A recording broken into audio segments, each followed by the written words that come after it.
तुम आचार्य प्रशांत को भी सुनते होगे, तुम ओशो को भी सुनते होगे, तुम जिद्दू कृष्णमूर्ति को भी सुनते होगे। कमेंट सेक्शन में एक लड़ाई चलती रहती है वहाँ पे। अगर किसी ने आचार्य प्रशांत की तारीफ कर दी तो वहाँ पे वो रिप्लाई करने में आ जाता है कि भाई ओशो अलग आदमी थे, ओशो तो यहाँ है, आचार्य प्रशांत तो कुछ भी नहीं है। मुझे एक चीज समझ नहीं आती है, ऐसे लोग सच में आध्यात्मिकता को समझते हैं या फिर आध्यात्मिकता को समझने का दिखावा करते हैं। अगर तुम्हें आध्यात्मिकता के क्षेत्र में भी यही करना है, स्पिरिचुअलिटी के क्षेत्र में भी यही करना है कि जो सोसाइटी के बाकी एरियाज में लोग ऊंच नीच करते रहते हैं, ये यहाँ है, ये इस लेवल पे है, ये तो कुछ भी नहीं है, ऐसे है, और तुम वही चीज यही कर रहे हो, तो तुम्हारा फायदा क्या हुआ ओशो का सुनने का, जिद्दू कृष्णमूर्ति को सुनने का, या फिर आचार्य प्रशांत को सुनने का भी। हाँ, हो सकता है कि तुम्हें कुछ चीजें ओशो से सुनने को मिले जो बहुत ही बेहतरीन हो, वो आचार्य प्रशांत में ना बता पाए, पर ऐसा भी हो सकता है कि कुछ चीजें तुम आचार्य प्रशांत से सुनो और अच्छे से कनेक्ट करो जो ओशो से तुम ना कर पाओ।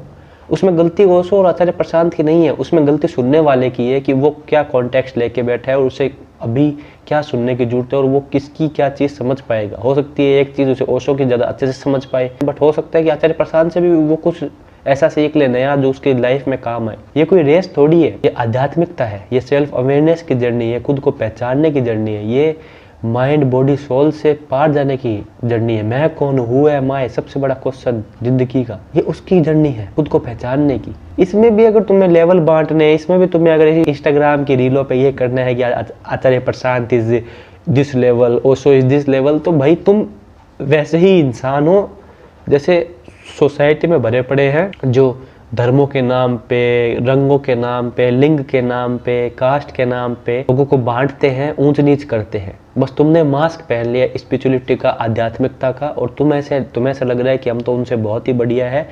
एटलीस्ट वो लोग सच्चे हैं, चाहे वो कितने ही गलत हो, वो सच्चे हैं क्योंकि वो खुलेआम वो चीज़ कर रहे हैं और तुम एक मास्क पहन रखा है तुमने आध्यात्मिकता का। यहाँ बात किसी व्यक्ति विशेष की नहीं है, यहाँ बात किसी आचार्य प्रशांत की, किसी जिद्दू कृष्णमूर्ति की, किसी ओशो की नहीं है, यहाँ बात है तुम्हारी। ओशो जाने हैं तो खुद को जान गए, जिद्दू कृष्णमूर्ति अगर खुद को जाने हैं तो खुद को जान गए, आचार्य प्रशांत अगर खुद को जानने की जर्नी में है तो वो जान रहे हैं। तुम्हें तुम्हारा देखना है, तुम्हें फैन बॉय नहीं बनना है, चाहे वो ओशो ही क्यों ना हो, चाहे वो कृष्ण बुद्ध महावीर ही क्यों ना हो। तुम्हारे लिए हर 10-20 सालों में एक ऐसा इंसान आ जाता है जो हाईलाइट हो जाता है, वो तुम्हारी ईगो को तोड़ने का काम करता है, और तुम क्या करते हो, तुम उसी को ही अपने नई ईगो बना लेते हो। ओशो को ऊपर चढ़ाने के लिए तुम्हें आचार्य प्रशांत को नीचे गिराने की जरूरत नहीं है। हाँ, उनकी एक बात पकड़ो, उस बात में तुम्हारे लिए क्या काम का है ले लो, जो काम का नहीं है वो छोड़ दो।